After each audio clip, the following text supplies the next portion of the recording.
যারা Facebook, YouTube, টিকটকে ভারতকে নিয়ে ট্রল করে তাদের প্রত্যেকের উদ্দেশ্যে বলতে চাই, ভারতের হিন্দুদের দম আছে, তাই হিন্দু ধর্মের উপর কট্টর হয়ে দেশ চালাচ্ছে।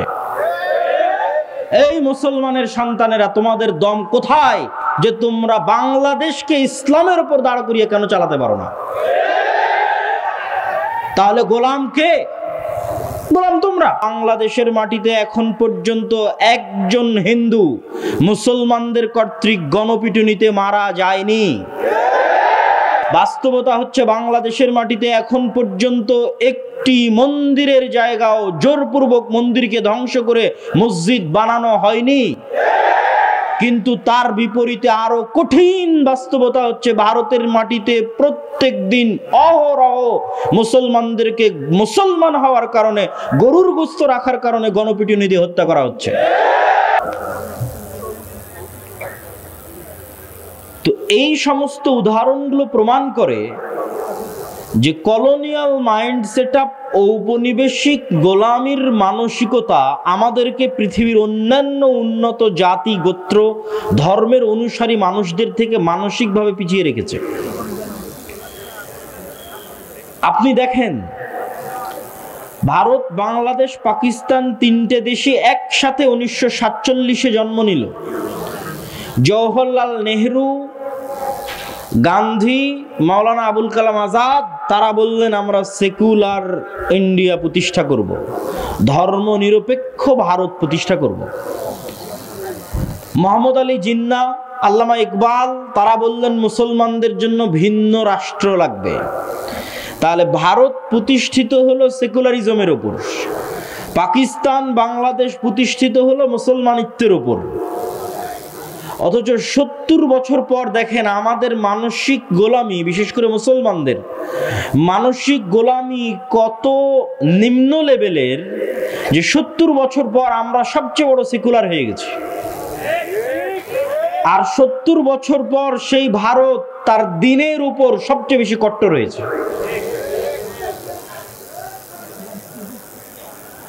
যারা ফেসবুক, ইউটিউব, টিকটকে ভারতকে নিয়ে ট্রল করে, আমি তাদের উদ্দেশ্যে বলতে চাই, প্রত্যেক বাংলাদেশী যারা ফেসবুক, ইউটিউব, টুইটারে ভারতকে নিয়ে ট্রল করে তাদের প্রত্যেকের উদ্দেশ্যে বলতে চাই, ভারতের হিন্দুদের দম আছে, তাই হিন্দু ধর্মের উপর কট্টর হয়ে দেশ চালাচ্ছে। এই মুসলমানের সন্তানেরা, তোমাদের দম কোথায় যে তোমরা বাংলাদেশকে ইসলামের উপর দাঁড় করিয়ে কেন চালাতে পারো না? তাহলে গোলাম কে? গোলাম তোমরা। সে নিজের ভ্রান্ত দ্বীনের উপর কট্টর অবস্থায় দেশ চালাচ্ছে, আর তুমি মিউ মিউ মিউ মিউ করে বলো যে আমি সেকুলার, আমি সেকুলার, আমি সেকুলার। ইসরায়েলের দিকে দেখেন,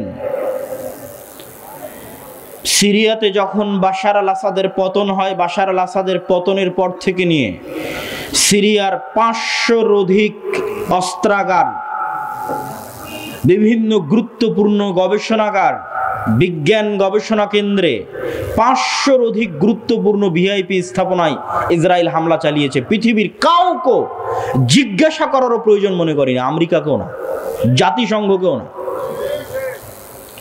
তার মানে ইসরায়েল তার ভ্রান্তির উপরে, ইহুদি ধর্মের কথা আল্লাহ সুবহানাহু ওয়া তাআলা কোরআন মাজিদে বলেছেন অভিশপ্ত ইহুদিদের কথা, কিন্তু তার ভ্রান্তির উপরে সে কট্টর, পরোয়া করে না পৃথিবী কি বলবে, পরোয়া করে না দুনিয়া কি বলবে,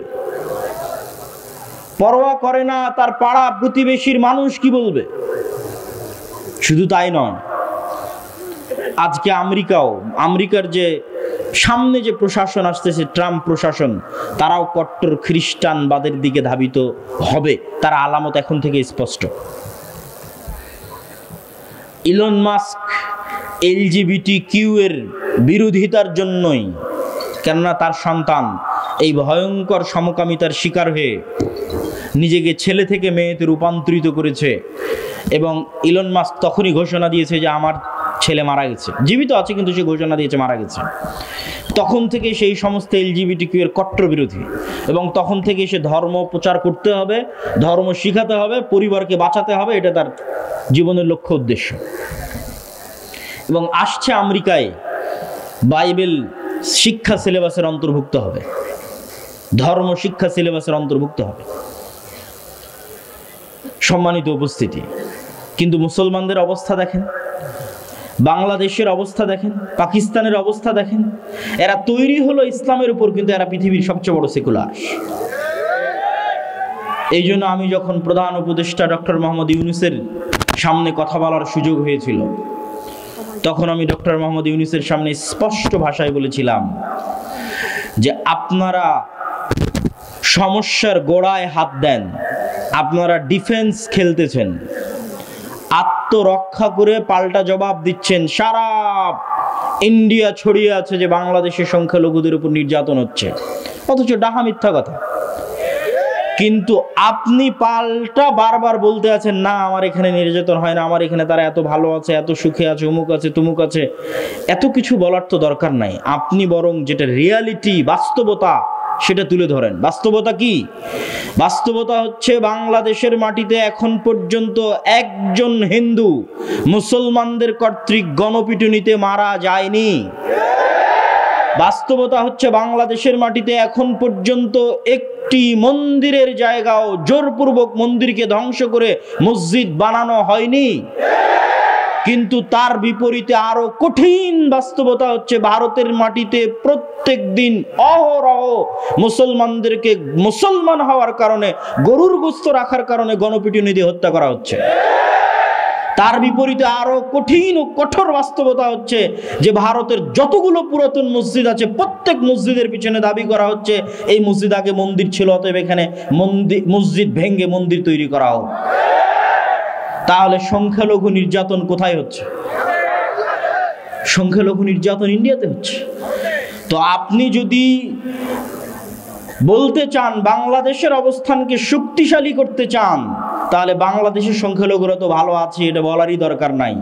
আপনাদের যদি সাহস থাকে, বুকে দম থাকে, তাহলে পৃথিবীবাসীর সামনে, জাতিসংঘের সামনে প্রকাশ্যে উচ্চারণ করেন যে ভারতে সংখ্যালঘুদের নির্যাতন হচ্ছে, সেখানে সংখ্যালঘুদের নিরাপত্তা দরকার, জাতিসংঘের শান্তিরক্ষী বাহিনী ওখানে পাঠানো দরকার মুসলমানদের বাঁচানোর জন্য। সম্মানিত উপস্থিতি, কিন্তু কেন পারছি না? কলোনিয়াল মাইন্ড সেটআপ, ঔপনিবেশিক মানসিক দাসত্ব, যে আমাকে সবসময় ছাড় দিতেই হবে, আমাকে এই পৃথিবীর সবচেয়ে বড় সেকুলার হতে হবে, আর একজন কট্টর হিন্দু হলে সমস্যা নাই, আর একজন কট্টর ইহুদি হলে সমস্যা নাই, কিন্তু আমি আমার দিনের উপর কট্টর হতে পারবো না। আমি যদি আমার দিনের উপর কট্টর হই তাহলে আমি সন্ত্রাসী। কিন্তু এই সুযোগ যদি আপনি দেন তাহলে আপনি দুর্বল। আর যদি আপনি বলেন না যে আপনি স্বাধীন হতে চান, তাহলে তাদের মতো কল্পনা করেন। স্বাধীন হতে চাইলে তাদের মতো চিন্তা করেন, ফ্রান্সের নাগরিকের মতো চিন্তা করেন, ইতালির নাগরিকের মতো চিন্তা করেন, ভারতের হিন্দুদের মতো চিন্তা করেন, ইসরায়েলের ইহুদিদের মতো চিন্তা করেন, লন্ডনে বসবাসরত ইহুদিদের মতো চিন্তা করেন। তাদের হুবহু অনুসরণ করতে হবে এটা বলছি না। আপনি একটা ইহুদি ফ্যামিলি দেখান যে ইহুদি ফ্যামিলির সন্তান একজন বা দুইজন, এখানে উঠে গিয়ে ফোন দিবেন ইউরোপ এবং আমেরিকায় বসবাসরত যে কোনো প্রবাসীকে যে তুমি খুঁজে নিয়ে এসে দিবা যে একটা ইহুদি পরিবারের সন্তান এক বা দুই, তার বেশি তারা নেয়নি। অথবা আমাকে জানাবা যে গড়ে ইহুদি, তো তাকে অধিক সন্তান নিতে লজ্জা লাগে না? কিন্তু এক মুসলমান অধিক সন্তান নিবে, তাকে এমনভাবে পড়ানো হয়েছে যে সে অধিক সন্তান নিতে লজ্জাগ্রস্ত হবে। এমনভাবে তার সিলেবাসের মধ্যে কলোনিয়াল গোলামির মানসিকতা ঢুকিয়ে দেওয়া হয়েছে যে সেটি থেকে বের হতে পারে না, এই ট্রমা থেকে বের হতে পারে না। কিন্তু প্রশ্ন তৈরি হবে কখন? যখন ওদেরকে দেখবেন। খ্রিস্টানদের দেখে প্রশ্ন তৈরি হবে না। কেন খ্রিস্টানদের দেখে প্রশ্ন তৈরি হবে না সেটা আল্লাহই বলে দিয়েছেন, ওয়ালাদ্দাল্লিন, তারা আসলে সঠিক পথ জানে না। এই জন্য অসংখ্য খ্রিস্টান পাবেন জুয়া খেলছে, মদ খাচ্ছে, ঠিক আছে? অতএব তাদেরকে দেখলে আপনি সঠিক রাস্তা খুঁজে পাবেন এটা না। সম্মানিত উপস্থিতি, ঠিক তেমনি আপনি দেখেন ইহুদিরা তাদের মধ্যে সুদি লেনদেন করছে না করছে না? একটা ইহুদি নিয়ে এসে দিবেন যে তাদের মধ্যে সুদি লেনদেন করছে, তাদের পরস্পরের মধ্যে। হ্যাঁ, সারা পৃথিবীতে যেন সুদি লেনদেন হয়, এটার জন্য তারাই পেট্রোনাইজ করে, তারাই দাঁড় করিয়ে রেখেছে সুদি অর্থনীতি, কিন্তু তাদের মধ্যে কখনো সুদি লেনদেন করবে না। আর আমরা আমাদের সমাজের রন্ধ্রে রন্ধ্রে সুদের বিষ বাষ্প প্রবেশ করেছে। সুদের ইকোসিস্টেম এমন ভাবে তৈরি করা হয়েছে যে পৃথিবীতে কেউ চাইলেও যেন সুদ থেকে বের না হতে পারে। এটা একটা ইকোসিস্টেম। তার আপনাকে উদাহরণ দেই, আপনি যদি ইংল্যান্ডে যান, আমেরিকায় যান, আর ক্রেডিট কার্ডের ইউজার না হন, ক্রেডিট কার্ড মানে আপনি আমার কার্ড নিলেন, টাকা নাই, খরচ করেন, পরে দিন, সমস্যা নাই, এটার নাম ক্রেডিট কার্ড। আপনার যদি ক্রেডিট কার্ডের 5-10 বছরের বা বেশি ব্যালেন্স ব্যবহারের রেকর্ড না থাকে, তাহলে একটা বাড়ি ভাড়া নিতে যে পরিমাণ কষ্ট সহ্য করতে হবে, আপনি বলবেন থাক, তার চাইতে আমি ক্রেডিট কার্ডই ইউজ করি। ক্রেডিট কার্ড ইউজ করে ওই ক্রেডিট কার্ড দেখিয়ে আমি বাড়ি ভাড়া অতি সহজে পেয়ে যাব। মানে সুদ মুক্ত থাকবেন এরকম কোনো পরিবেশ পৃথিবীতে রাখা হয়নি, কিন্তু তারা সুদ মুক্ত আছে। সুদ মুক্ত থাকবেন এরকম কোনো পরিবেশ পৃথিবীতে রাখা হয়নি। এমনকি আপনার ওয়াইফাই যে নেবেন, ওই ওয়াইফাই এর রাউটারের পিছনে ইন্স্যুরেন্স আছে, গাড়ির পিছনে তো আছে, মোবাইলের তো আছে, ওয়াইফাই এর রাউটারেরও ইন্স্যুরেন্স আছে। আপনি বিশ্বাস না হলে আমেরিকা এবং ইংল্যান্ডে কল দিয়ে যাচাই করবেন যে আছে কিনা। আব্দুল্লাহ ভাই বক্তব্যে বলল সত্যি আছে কিনা। সেই দিন বাংলাদেশেও আসবে যখন আপনি ক্যাশ মানি বলে, বাস্তব প্রকৃত ক্যাশ টাকা বলে কোনো টাকা থাকবে না, প্রত্যেকটা টাকাই লোনের বিপরীতে থাকবে। মানে আমার এবং আপনার পকেটে এখন যত টাকা আছে, আসলে এগুলো একটাও বাস্তবে ক্যাশ টাকা নাই, প্রতিটা টাকার বিপরীতে ব্যাংকে লোন আছে। তাহলে there is no cash money without loan. মানে সুদের ভিত্তিতে লোন ছাড়া কোনো ক্যাশ মানির অস্তিত্ব পৃথিবীতে থাকবে না।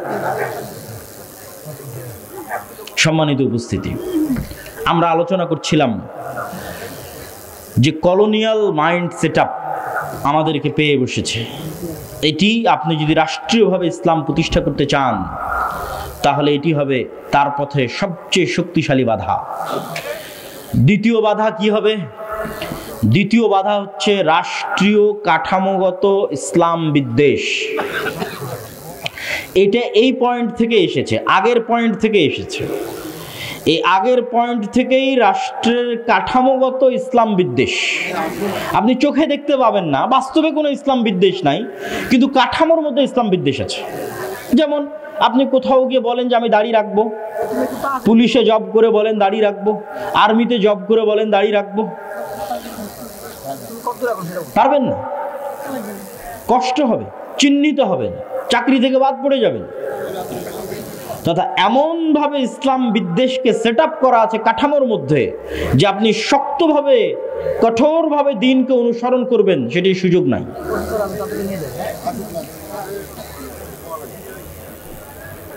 এবং সেটি যে সেই মানসিকতা থেকে এসেছে তার প্রমাণ হচ্ছে আমাদের দেশে যত আইন কানুন আছে, প্রত্যেকটা আইন কানুনের মূল ভিত্তি হচ্ছে ব্রিটিশ ল। যত আইন আছে প্রত্যেক আইনের ভিত্তিতে যে দেখবেন ব্রিটিশ ল। যেমন আপনি যদি বাংলাদেশ আর্মির কথা বলেন, তাহলে বাংলাদেশ আর্মির যত রুলস অ্যান্ড রেগুলেশনস আছে, তাদের অফিসিয়ালি এই প্রত্যেকটা রুলস অ্যান্ড রেগুলেশনের 90% ব্রিটিশ আর্মি থেকে কপি করা।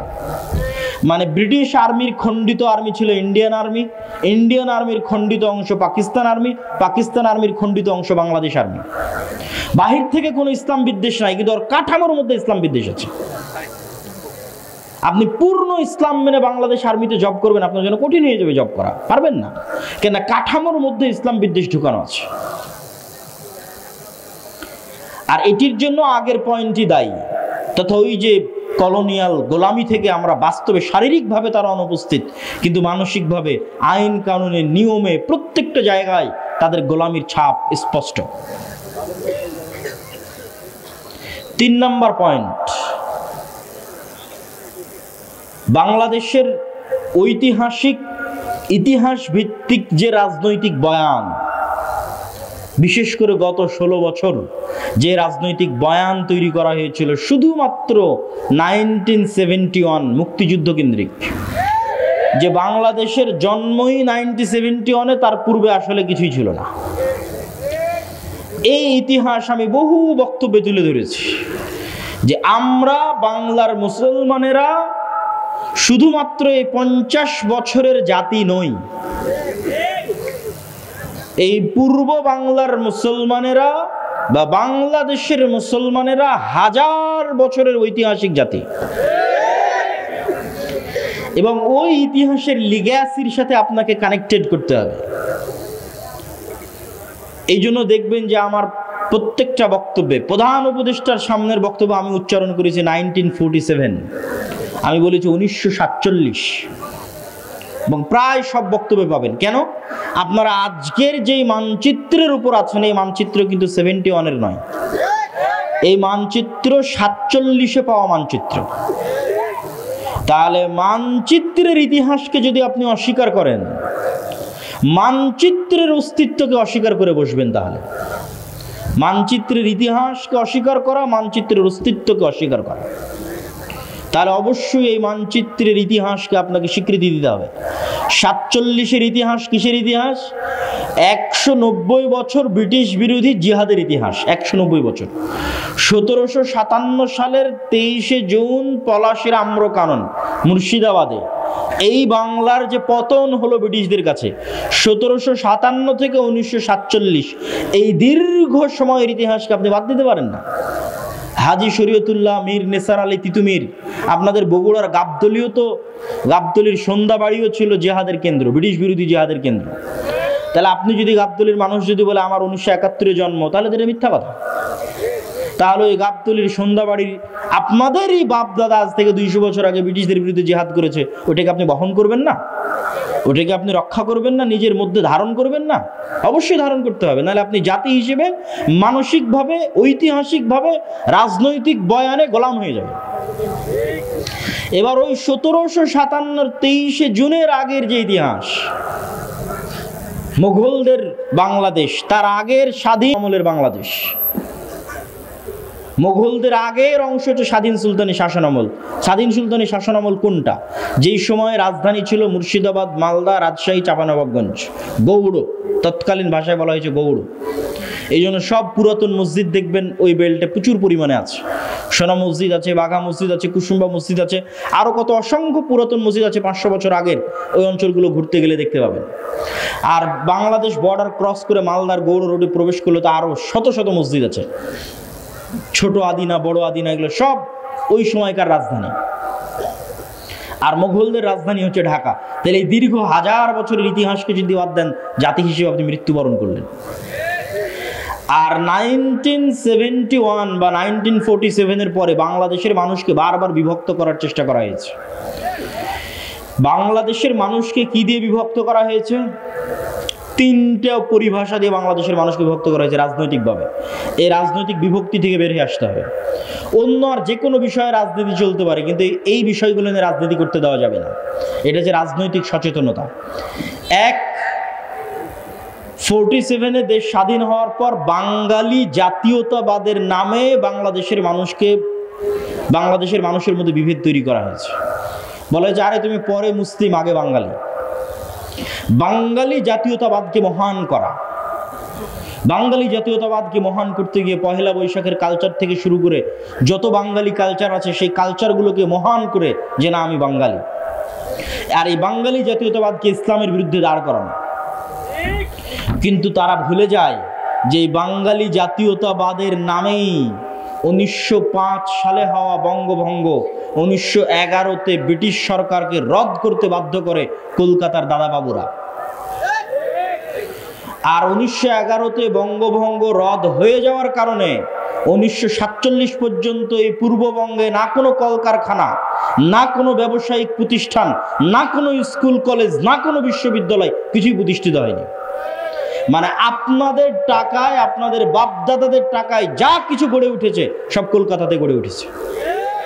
তাহলে পূর্ববঙ্গের মুসলমানেরা যে বৈষম্যের শিকার হলো, সেটা তো তোমার বাঙালি জাতীয়তাবাদের নামেই সেই বৈষম্যের শিকার হলো। আবার সেই বাঙালি জাতীয়তাবাদকে উজ্জীবিত করে বাংলাদেশের মুসলমানদের মধ্যে বিভেদ তৈরি করা। এটা হচ্ছে আমাদের পার্শ্ববর্তী দেশ থেকে পরিচালিত বাংলাদেশের মধ্যে পার্থক্য তৈরি করার রাজনৈতিক বয়ান। আর একটা পার্থক্য তৈরি করার রাজনৈতিক বয়ান কি? 1971 পরে যে অমুক মুক্তিযোদ্ধা, অমুক রাজাকার, এটা হচ্ছে দেশকে ভাগ করে দেওয়া, দেশের জনগণকে ভাগ করে দেওয়া। পৃথিবীর কোনো উন্নত দেশে আপনি এইভাবে দেশের নাগরিকদের মধ্যে বিভেদ তৈরি করা দেখতে পাবেন না। স্বয়ং আমাদের নবী মুহাম্মদ সাল্লাল্লাহু আলাইহি ওয়াসাল্লাম মক্কা বিজয়ের পরেও এইরকম বিভেদ তৈরি হতে দেননি। একটা ছোট্ট ঘটনা বলি। মক্কা বিজয়ের পর একটা যুদ্ধ হয়েছিল, হুনাইনের যুদ্ধ। হুনাইনের যুদ্ধের সব গনিমতের মাল আল্লাহর নবী মক্কার নবমুসলিমদের মধ্যে বন্টন করে দিয়েছেন। যারা মক্কার এতদিন কাফের ছিল, মুশরিক ছিল, আল্লাহর নবীর বিরুদ্ধে বদরে যুদ্ধ করেছে, উহুদে যুদ্ধ করেছে, খন্দকে যুদ্ধ করেছে, তাদের মধ্যে, তারা আজ মক্কা বিজয়ের সময় মুসলমান হয়ে গেছে, তাদের মধ্যে আল্লাহর নবী হুনাইনের সকল সম্পদ বন্টন করে দিলেন। তো শয়তান ওয়াসওয়াসা দিল মদিনায় চলে যাওয়া মুহাজির আর আনসারদের মধ্যে, ইসলামের জন্য জীবন দিলাম আমরা, যুদ্ধ করলাম আমরা। মানে আপনাদের পরিভাষায় যদি বলি যে আমরা হচ্ছে মুক্তিযোদ্ধা আর সব টাকা পয়সা নিয়ে চলে গেল রাজাকাররা, ওই সময়ের পরিভাষাটা যদি বুঝতে চান যে আমরা মুহাজির এবং আমরা আনসার, আমরা ইসলামের জন্য সকল কিছু করলাম, অথচ আজ হুনাইনের যুদ্ধের সকল গনিমতের মাল আল্লাহর নবী মক্কার এই কাল পরশু যারা মুসলমান হলো মক্কা বিজয়ের সময় তাদের মধ্যে দিয়ে দিলেন। এই কানা ঘোষা কিন্তু আল্লাহর নবীর কান পর্যন্ত চলে গেল, কিন্তু রাসূল সাল্লাল্লাহু আলাইহি ওয়াসাল্লাম এই বিভেদ রাখতে দেননি। কেন? তিনি জানেন যে এই বিভেদ এই ভবিষ্যৎ ইসলামী রাষ্ট্রকে ক্ষতিগ্রস্ত করবে। তখন তিনি কি বললেন? তিনি বক্তব্যে দাঁড়িয়ে বললেন, এই মদিনার মুহাজিরেরা, মদিনার আনসারেরা, লম্বা ঘটনা, হে মদিনার মুহাজিরেরা, হে মদিনার আনসারেরা, আজকে হুনাইনের সকল গনিমতের মাল নিয়ে চলে যাবে মক্কার নবমুসলিমেরা, আর মুহাম্মদ সাল্লাল্লাহু আলাইহি ওয়াসাল্লাম নিজে তোমাদের সাথে মদিনায় ফিরে যাবে, অথচ আমার বাপদাদার বাড়ি মক্কায়। আল্লাহু আকবার। তোমরা কোনটা চাও? মুহাম্মদ সাল্লাল্লাহু আলাইহি ওয়াসাল্লাম তোমাদের সাথে সশরীরে মদিনায় ফিরে যাক? সাহাবীরা আবেগতাড়িত হয়ে গেলেন। তো আল্লাহর নবী এই বিভেদকে স্থায়ী করতে দেননি। এবং দেখেন মুহাম্মদ সাল্লাল্লাহু আলাইহি ওয়াসাল্লাম মক্কা বিজয়ের পরও মদিনায় থেকে গেছে। এখন তো মক্কা বিজয় হয়েছে, ওনার শৈশবের স্মৃতি বিজড়িত শহর মক্কা, কৈশোরের স্মৃতি বিজড়িত শহর মক্কা, যৌবনের স্মৃতি বিজড়িত শহর মক্কা। এখন তো মক্কা বিজয় হয়ে গেছে, তার অধীনস্থ তিনি মদিনা ছেড়ে দিয়ে মক্কা আসতে পারেন। কিন্তু তিনি বললেন মুহাম্মদ সাল্লাল্লাহু আলাইহি ওয়াসাল্লাম নিজে ফিরে যাবে মদিনায়, আবার ধন সম্পদ দিয়ে দিলেন নবমুসলিমদের। তিনি ঐক্যটা রক্ষা করলেন। এই জন্য এই ধরনের বিভেদ, এই দুইটা বিভেদ, বাঙালি জাতীয়তাবাদের মাধ্যমে মুসলমানদের মধ্যে বিভেদ তৈরি করা বাংলাদেশের মুসলমানদের মধ্যে, এবং 1971 চেতনাকে বিক্রি করে বিভেদ তৈরি করা, যা গত 15-16 বছর ছিল, ভবিষ্যতে আর কাউকে কোনোদিন করতে দেওয়া যাবে না। এবার আরো সামনের দিকে চলে আসি। রাষ্ট্রে ইসলাম প্রতিষ্ঠা করতে বাধা কি? রাষ্ট্রে ইসলাম প্রতিষ্ঠা করতে চতুর্থ বাধা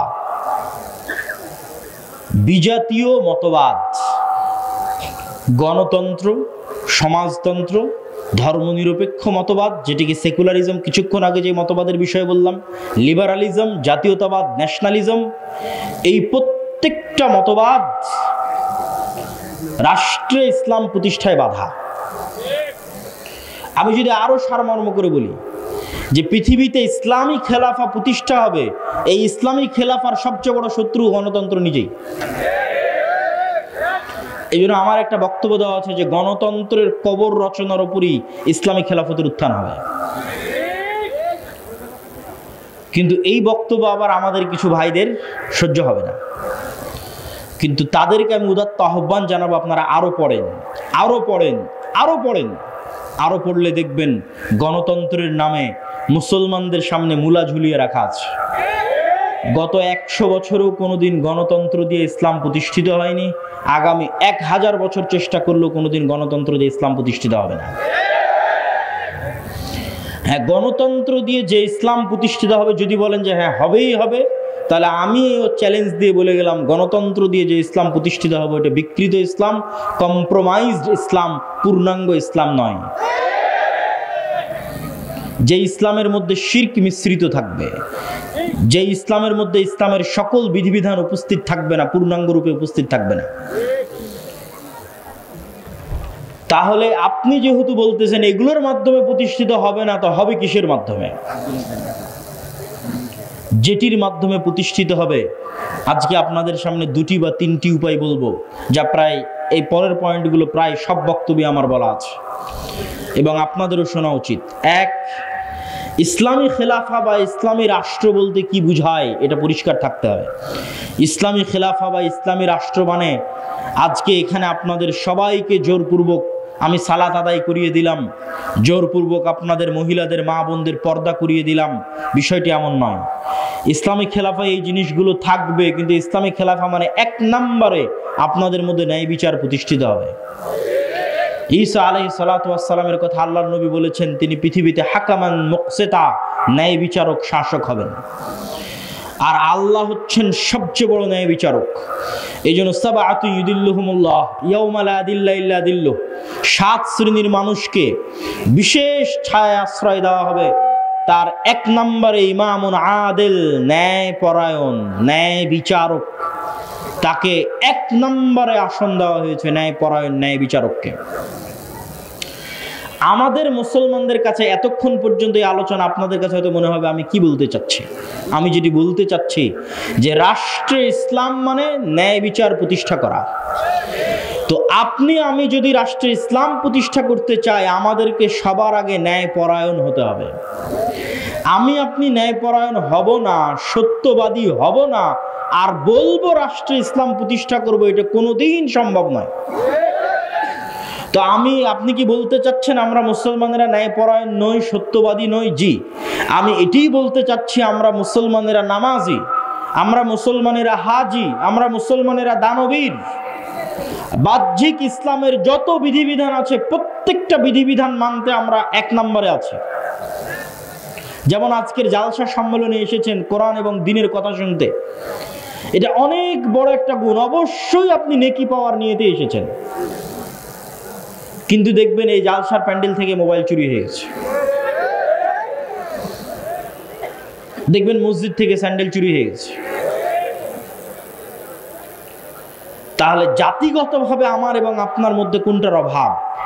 জাতিগতভাবে আমার এবং আপনার মধ্যে নামাজের অভাব নাই, দানের অভাব নাই, হাজি উমরাকারী ব্যক্তির অভাব নাই, কিন্তু সত্যবাদী হবে, ন্যায় পরায়ণ হবে, এরকম মেরুদণ্ডওয়ালা একটা প্রজন্ম আমাদের মধ্যে নাই।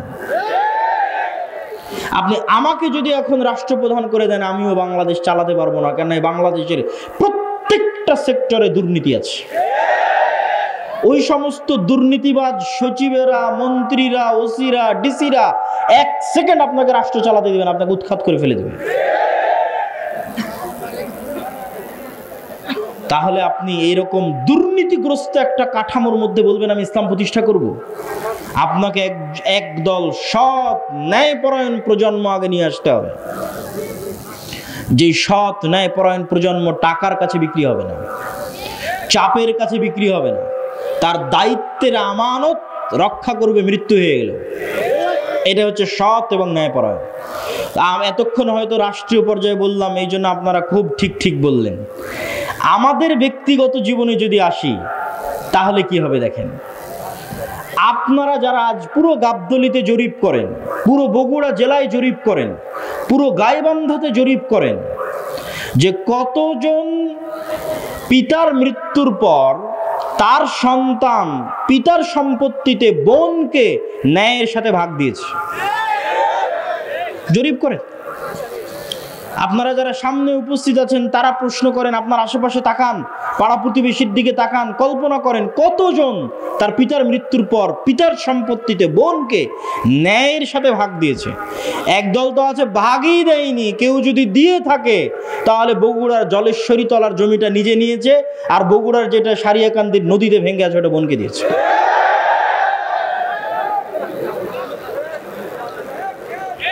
তাহলে আপনি ন্যায়পরায়ণ নন। সত্যবাদী নন, কিন্তু আপনি নামাজি, আপনি হাজি, আপনি উমরাকারী, আপনি দানবীর। তাহলে আপনাকে দিয়ে কখনোই আল্লাহ সুবহানাহু ওয়া তাআলা রাষ্ট্রে ইসলাম প্রতিষ্ঠা করবেন না, কেননা আপনি রাষ্ট্রে ইসলাম প্রতিষ্ঠার যোগ্য নন। রাষ্ট্রে ইসলাম প্রতিষ্ঠা করার 1 নাম্বার শর্তই হচ্ছে আপনাকে ন্যায়পরায়ণ হতে হবে। ন্যায়পরায়ণ না হলে আপনি রাষ্ট্রে ইসলাম প্রতিষ্ঠার যোগ্য নন। কেন? আপনি রাষ্ট্র নেতা হওয়ার যোগ্য নন, দলের নেতা, দেশের নেতা, সমাজের নেতা, কোনো কিছুর নেতা হওয়ার যোগ্য নন। আপনি কিসের যোগ্য? গোলাম হওয়ার যোগ্য। গোলামেরা মিথ্যা বলে, গোলামেরা অন্যায়পরায়ণ হয়। আপনি আরো জরিপ করেন, আপনাদের এই বগুড়া, গাবতলী, গাইবান্ধা অঞ্চলের কতজন মেয়ের বিবাহ যৌতুকের ভিত্তিতে হচ্ছে, আর কতজন মেয়ের বিবাহ যৌতুক ছাড়া হচ্ছে, জরিপ করেন। তাহলে যতগুলো মেয়ের বিবাহ যৌতুকের ভিত্তিতে হচ্ছে, আপনি কি বলেন এটা ন্যায় হচ্ছে না অন্যায় হচ্ছে? অন্যায় হচ্ছে। কিন্তু ওই যৌতুকের বিবাহে যতজন উপস্থিত হচ্ছে, হাজি, নামাজি, ওমরাকারী, দানবীর, হুজুর, কাজী, সবই তো আল্লাহওয়ালা। তাহলে এই সমস্ত আল্লাহওয়ালা হাজি, নামাজি, কাজী যে যৌতুকের ভিত্তিতে বিবাহ দিচ্ছে, উপস্থিত হচ্ছে, দাওয়াতে যাচ্ছে, তাদেরকে দিয়ে আল্লাহ সুবহানাহু ওয়া তাআলা কখনোই রাষ্ট্রে ইসলাম প্রতিষ্ঠা করাবেন না। কেননা সে অন্যায়পরায়ণ। সে যদি আজ যৌতুকের সাথে আপোষ করে, কাল রাষ্ট্র ক্ষমতায় গেলে ও সবচেয়ে বড় দুর্নীতিবাজ হবে। মানে আমাদের মধ্যে যতজন উপস্থিত আছে, যারা বোনকে পিতার সম্পত্তিতে ভাগ দেয়নি, যারা মেয়েকে বিবাহ করেছে যৌতুক এবং ডিমান্ডের ভিত্তিতে, এবং এই ধরনের মানুষের সাথে সম্পৃক্ত, অন্যায়ের সাথে জড়িত আছে, এরা যদি রাষ্ট্র ক্ষমতায় যায় তো গত 16 বছর যা টাকা পাচার হয়েছে এরা তার চেয়ে বেশি করবে। গত 16 বছর যা দুর্নীতি হয়েছে প্রত্যেকটা মুসলমান তার চেয়ে বেশি দুর্নীতি করবে। শুধু সে যায়নি তাই গালি দিচ্ছে যে ও দুর্নীতিবাজ ছিল, এত টাকা পাচার করে নিল, ও গেলে ওও করতো।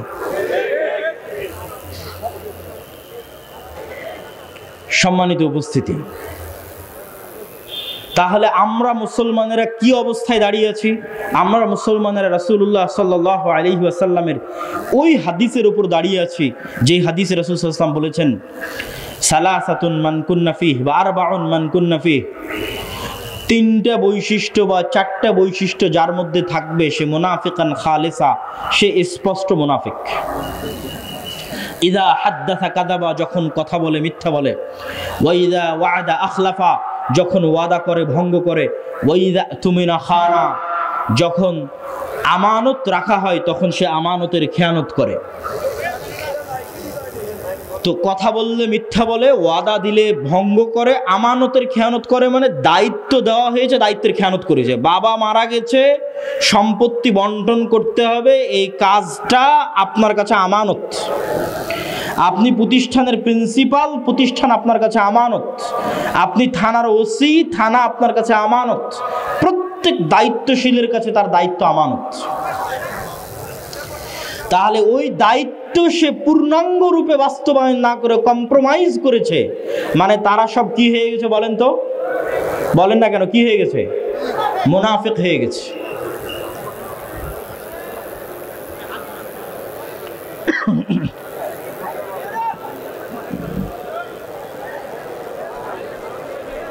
না মাইকের সমস্যা নেই, একটু থাম।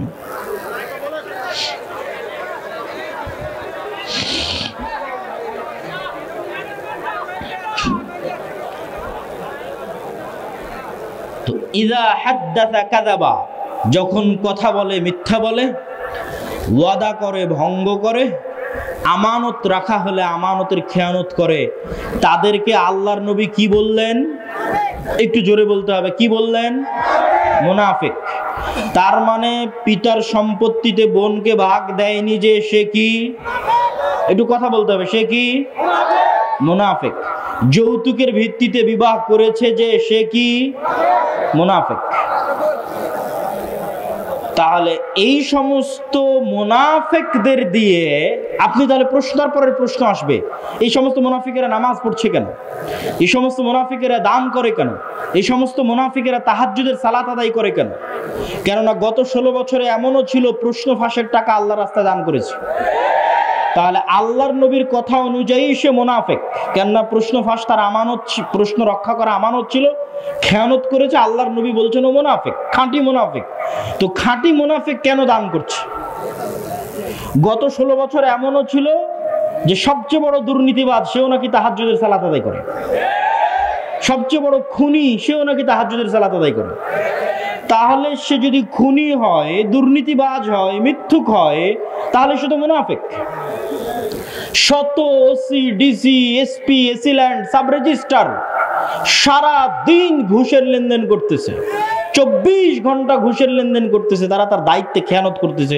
তো দায়িত্বে খেয়ানত করার কারণে আল্লাহর নবীর ভাষা অনুযায়ী সে কি? মুনাফিক।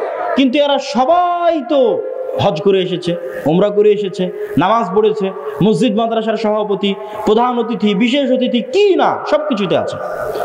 তাহলে কেন দ্বীনি কার্যক্রমে? মূলত তারা তাদের মুনাফিকি ঢাকতে আল্লাহর রাস্তায় দান করে, মুনাফিকি ঢাকতে হজ উমরা করে, মুনাফিকি ঢাকতে মসজিদে গিয়ে নামাজ পড়ে, কিন্তু আসলে মুনাফিক। কিন্তু মুনাফিকিটা যেন মানুষের সামনে ধরা না পড়ে, ওই মুনাফিকির উপর পর্দা দেওয়ার জন্য মুখে দাড়ি আছে, মাথায় টুপি আছে, নামাজের কড়া আছে, কিন্তু বাস্তবে মুনাফিক। তাহলে কোন মুসলমান স্বাধীন, কোন মুসলমান রাষ্ট্রের দায়িত্ব পাবে, কোন মুসলমান দেশ ও জাতিকে নেতৃত্ব দিবে? যেই মুসলমান এমত অবস্থায় সালাত আদায় করে যে, এমত অবস্থায় সালাত আদায় করছে যে ওই অবস্থায় সে মিথ্যুকও নয়, দুর্নীতিবাজও নয়, সত্যবাদী, শতভাগ সত্যবাদী, শতভাগ ন্যায়পরায়ণ, এমত অবস্থায় সে সালাত আদায় করছে, ওই সালাতের যে ক্ষমতা, ওই সিয়ামের যে পাওয়ার, ওই হজ, ওই উমরা, ওই দানের যে পাওয়ার, ওই পাওয়ারেও রাষ্ট্র ক্ষমতায় চলে যাবে। ওই পাওয়ার দিয়ে আল্লাহ পৃথিবীতে সব নবী রাসূল পাঠিয়েছেন। পৃথিবীতে আসা